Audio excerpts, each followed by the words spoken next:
Hello Chowpatty, क्या हालचाल। Artificial intelligence के बारे में थोड़ी बातें करेंगे आज। एआई कहते हैं इसको, शायद तुम्हें पता भी हुआ। सुनने में आ रहा है इसकी वजह से जॉब्स वगैरह चली जा रही हैं और बड़ी परेशानी हो रही है ना। क्या आपको लगता है कि एजुकेशन को आर्टिफिशियल इंटेलिजेंस चेंज कर पाएगा पूरी तरीके से? क्या टीचर्स को रिप्लेस कर पाएगा?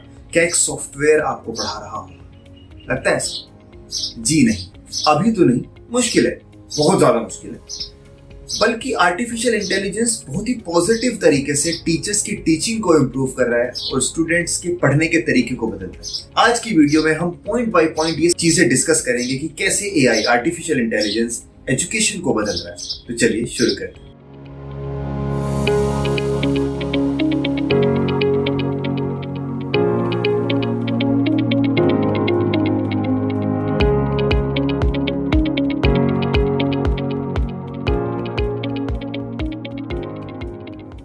सबसे पहली चीज जो आर्टिफिशियल इंटेलिजेंस कर रहा है दैट इज पर्सनलाइजेशन। मतलब अपनेपन का एहसास दिला रहा है बच्चों को कि हाँ, मैं तुम्हारे लिए ही काम कर रहा हूँ। जैसे कि एग्जाम्पल से समझते हैं, किसी भी एक टीचर के लिए क्लास के हर बच्चे को, चाहे वो बहुत ही वीक हो या पढ़ाई में ठीक भी हो सकता है, उसके हिसाब से हर एक चीज उसके मुताबिक चेंज कर पाना थोड़ा मुश्किल होता है। हर एक बच्चे की नीड थोड़ी डिफरेंट होती है, तो उसके हिसाब से क्वेश्चंस को फ्रेम करना वो थोड़ा मुश्किल है। तो टीचर एक मीडियोकर स्टूडेंट के हिसाब से ज्यादातर ऐसे अपने करिकुलम को डिजाइन करता है और आपको पढ़ाता है। तो कई बार ऐसा होता है कि जो बहुत ही वीक स्टूडेंट्स होते हैं वो अच्छे से चीजों को नहीं समझ पाते। और ये सिर्फ एक टॉपिक के बारे में मैं बात नहीं कर रहा हूँ। हो सकता है कोई टॉपिक किसी को बहुत अच्छे से समझ आ रहा हो, कोई किसी को कम समझ में आ रहा हो। तो हर टीचर को इतना डिटेल में जाके एक एक बच्चे के साथ पढ़ा पाना, उसको पढ़ पाना, उसको देख पाना थोड़ा उसके लिए चैलेंजिंग टास्क होता है। एआई इस चीज को बहुत ही आराम से कर सकता है।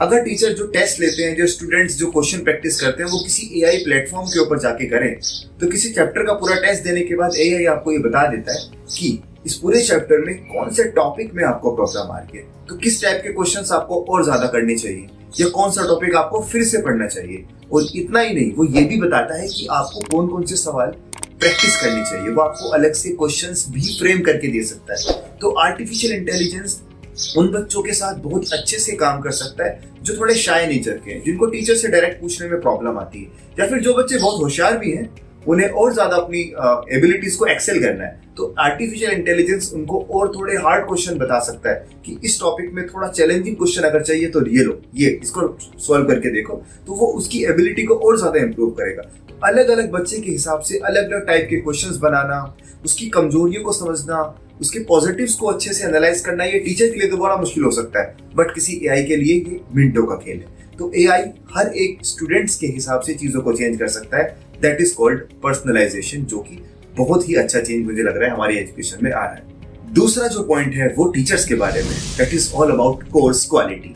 जब भी कोई टीचर पढ़ाता है तो अपने कोर्स को फ्रेम करता है, उसमें टॉपिक्स कौन कौन से इंक्लूड करने हैं, कहाँ पे कौन से क्वेश्चन कराने हैं, ये सारी चीजें टीचर बहुत अच्छे से ध्यान देके क्लास में डिलीवर करता है। बट जब कई बार ऐसा होता है कि क्लास में बच्चों का टेस्ट लेते हैं, तो कुछ टाइप के सवाल लगभग क्लास में सभी बच्चे गलत करते हैं। मेजोरिटी ऑफ द स्टूडेंट्स कुछ पर्टिकुलर टाइप के क्वेश्चंस में अटक जाते हैं। ज्यादातर टीचर्स को ये पता भी होता है, बट कई बार उनसे मिस भी हो सकता है। तो आर्टिफिशियल इंटेलिजेंस सारे बच्चों का रिजल्ट एनालाइज करके, उनका पेपर को एनालाइज करके, उनके क्वेश्चन सॉल्विंग हैबिट्स, कितने टाइम में वो कौन सा सवाल सॉल्व कर रहे हैं, इन सारी चीज को अच्छे से एनालाइज करके टीचर को ये बता सकता है कि हमारी क्लास में बच्चों को ज्यादातर किन टॉपिक्स में प्रॉब्लम आ रही है। तो टीचर इससे समझ सकता है कि किस सवाल को दोबारा कराना चाहिए, किस टॉपिक को दोबारा पढ़ाना चाहिए, या मैं ऐसा क्या कर सकता हूँ कि ये जो प्रॉब्लम मेजोरिटी को आ रही है फेस ना हो। तो अपने कोर्स को और अच्छे से डिजाइन किया जा सकता है। तो ये टीचर के लिए बेनिफिशियल है कि आर्टिफिशियल इंटेलिजेंस को यूज करे। बच्चों के रिजल्ट्स, उनके क्वेश्चन जो वो सॉल्व कर रहे हैं, ये सारे किसी न किसी एआई प्लेटफॉर्म की हेल्प से अगर हम कराएं,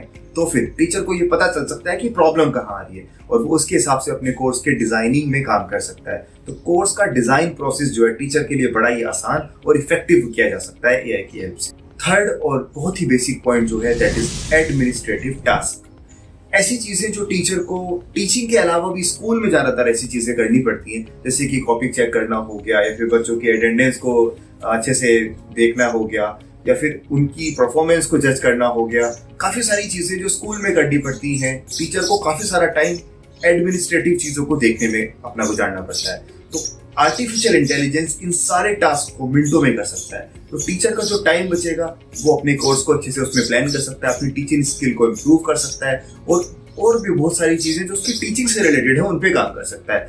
तो एडमिनिस्ट्रेटिव टास्क जितने भी हैं, कॉपी चेकिंग वगैरह जो भी है, ग्रेड्स वगैरह बच्चों को जो देने हैं, वो सारे के सारे आर्टिफिशियल इंटेलिजेंस से बहुत ही इफेक्टिव तरीके से आज के टाइम में आप कर सकते हैं। चौथा पॉइंट है लैंग्वेज बैरियर का।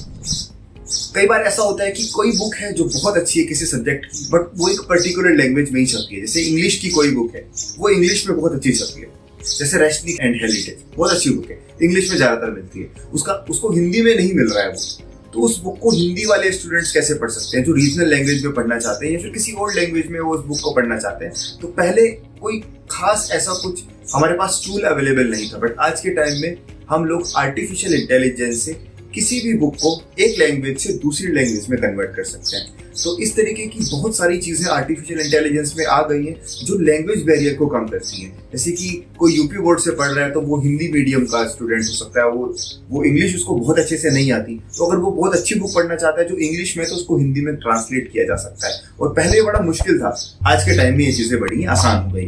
तो आर्टिफिशियल इंटेलिजेंस टीचर के लिए बेनिफिशियल है, स्टूडेंट्स के लिए बेनिफिशियल है, और ये पूरे इकोसिस्टम को बहुत पॉजिटिवली चेंज कर रहा है। तो ना ही इससे टीचर की टीचिंग पे कोई खतरा है, ना स्टूडेंट्स के ऊपर कोई परेशानी है कि आर्टिफिशियल इंटेलिजेंस बदल देगा बहुत ज्यादा कुछ। ये पॉजिटिव चेंज है, इसके साथ हम लोगों को अडॉप्ट करना चाहिए। मेरा तो यही मानना है कि हर टीचर को ये टूल्स को धीरे धीरे समझना चाहिए कि उनको किस तरीके से अपनी क्लासरूम लर्निंग में इंटीग्रेट किया जा सकता है, और स्टूडेंट्स को भी देखना चाहिए कि जैसे वो इंटरनेट का यूज करना जानते हैं उसी तरीके से अपनी स्टडी में किस तरीके से इन टूल्स को धीरे धीरे हम इनकॉर्पोरेट करें और कैसे अपनी स्टडी को इम्प्रूव किया जा सकता है, अपने फ्लोज के बारे में पता किया जा सकता है, अपने जो स्ट्रॉन्ग पॉइंट्स है उनका भी हमें पता होना जरूरी है, ताकि हम अपने नेगेटिव्स को भी कंट्रोल कर पाए और अपने पॉजिटिव्स को और ज्यादा अच्छे से उन पे काम कर पाए। तो आज के लिए इतना ही। अगर आपको हमारी ये वीडियो पसंद आती है, जो इन्फॉर्मेशन मैंने आपको दी आपको ये अच्छी लगती है, तो इसको अपने दोस्तों के साथ शेयर करिए। अगर किसी को ये सब बातें नहीं पता है तो उसको बताइए, हमारे चैनल को सब्सक्राइब करिए और आने वाली वीडियो को देखने के लिए बने रहिए। Thank you so much.